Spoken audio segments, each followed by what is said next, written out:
কৃষ্ণের বাঁশি কোথায় আছে এখন? ৯৫% মানুষ এই সত্যটা জানে না। আপনি কি জানেন? শ্রীকৃষ্ণের বাঁশি নিয়ে নির্দিষ্টভাবে এখন কোথায় আছে এমন কোনো ঐতিহাসিক বা বাস্তব প্রমাণ নেই। এটা মূলত ধর্মীয় ও পৌরাণিক বিশ্বাসের বিষয়। তবে বিভিন্ন মতে বলা হয়, যখন কৃষ্ণ তার পৃথিবীর লীলা শেষ করেন তখন তার বাঁশিও তার সাথে অদৃশ্য হয়ে যায় বা দিব্যলোকে ফিরে যায়।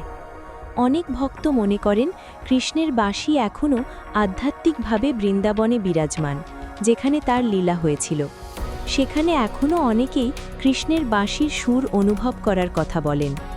কৃষ্ণের বাঁশি আসলে শুধু একটি বস্তু নয়, এটি ভক্তির প্রতীক। বাঁশি মানে শূন্যতা। যে নিজেকে সম্পূর্ণভাবে ঈশ্বরের কাছে সমর্পণ করে, সেই কৃষ্ণের মতো সুর তুলতে পারে। কৃষ্ণের বাঁশি বাস্তবে কোথাও সংরক্ষিত নেই, বরং এটি ভক্তি ও আধ্যাত্মিকতার একটি চিরন্তন প্রতীক। জয় শ্রীকৃষ্ণ।